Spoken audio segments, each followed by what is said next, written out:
walk us through the latest prospects for a ceasefire? Until it happens, it's all just reports and speculation, Yeah. because practically every week there's reports that it's close, it's close, it's close. There's another proposal. The mediators have passed on another proposal, and there've been similar reports from that, like that today. Two Hamas officials told the French news agency that that Hamas's internal discussions on an Israeli truce proposal were nearly complete, and that they plan to respond soon.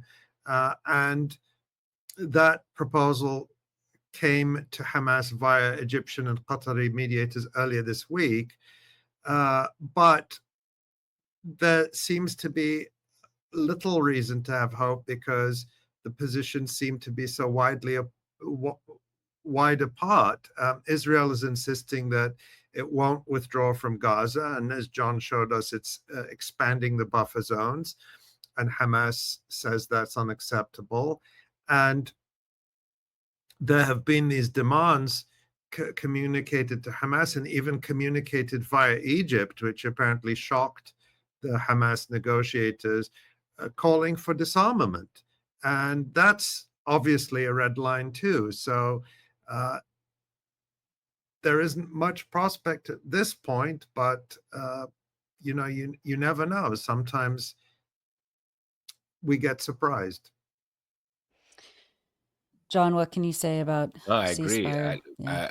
There's not going to be a deal with Qassam and Hamas that involves disarming.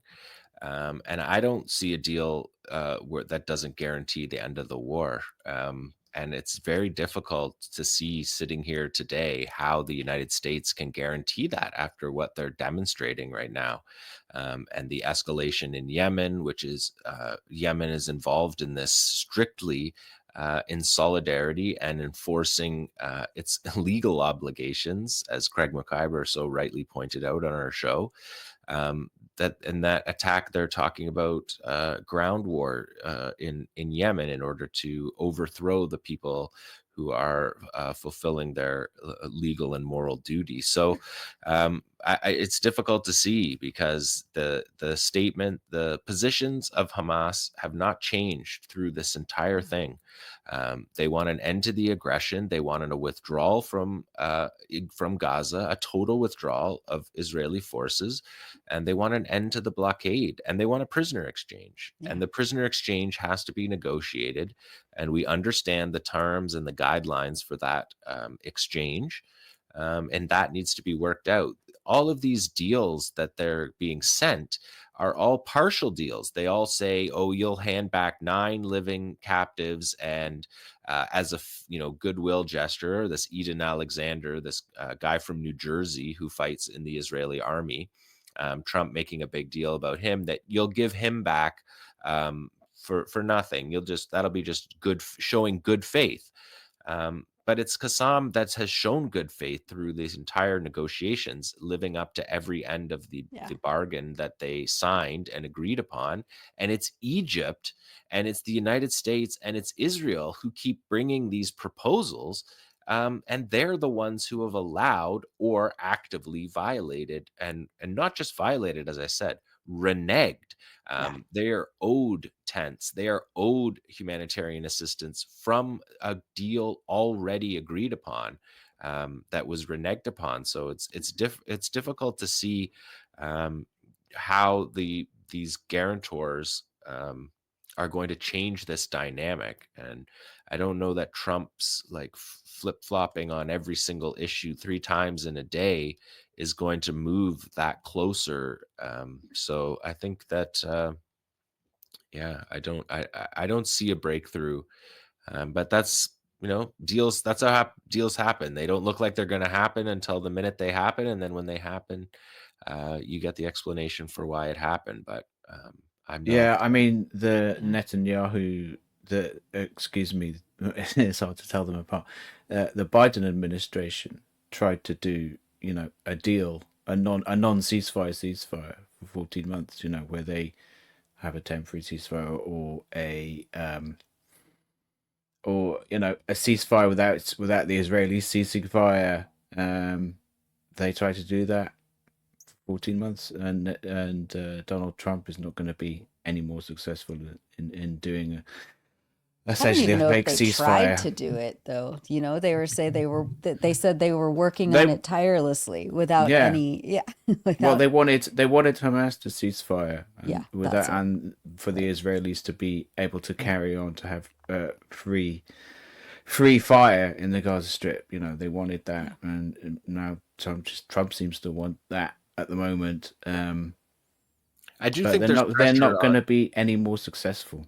Yeah. I do think there's pressure on Hamas to come up with some sort of interim situation that breaks this brutal blockade, because it is a catastrophic situation and it cannot go on indefinitely the way the lack of food, medicine, and fuel in Gaza. This is the longest by far of this entire war of siege. So we're witnessing something that we've never seen before, and it cannot continue.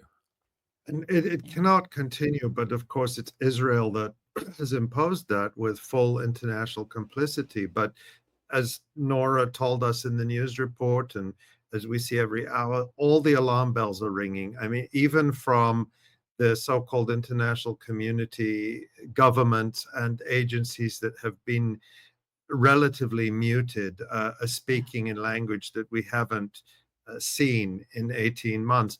And there's also a revival of what we spoke about a few weeks ago, the astroturfing of anti-Hamas protests. I think people in Gaza understand. I mean, of course, people have their opinions and they're free to have their opinions. I don't dispute that. There are likely people in Gaza who oppose Hamas. But the idea that going out into the streets to protest Hamas is somehow going to change the situation in Gaza is very strange to me, because again, Hamas has agreed to a ceasefire, implemented it, has tried to respond positively to all these proposals, but the goalposts keep changing from the United States. We remember just a few weeks ago, Adam Bola, the US mediator, went to Doha and met with Hamas and then came back and said they're guys just like us, suggesting a deal could be made. Steve Witkoff, Trump's envoy, made a deal with them.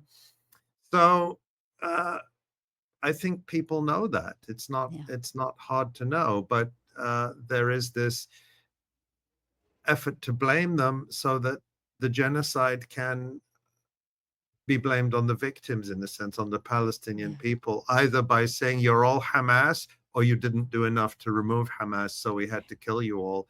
And it's just absolutely horrible, and it has to break. Yeah. And just to say, Hamas has accepted the technocratic government. It was their idea. It goes back many years that Yahya Sinwar was trying reconciliation with Fatah. He thought it was a very important part of the national liberation struggle, and the community support project for technocrats to run the government has been implemented by Hamas. They didn't replace the assassinated Politburo and ministry officials. They are moving towards that process of allowing the governance of Gaza to be out of the hands of Hamas, because that was seen as an obstacle to moving forward in this process. And just like each other part of the negotiation, Hamas, Qassam, has acted in good faith on each of these elements. And so the technocratic government is in place.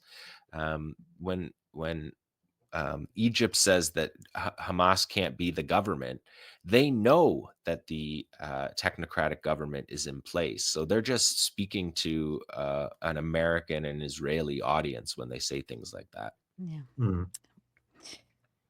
Good to remember. And yeah, I mean, we'll see what happens in the coming week.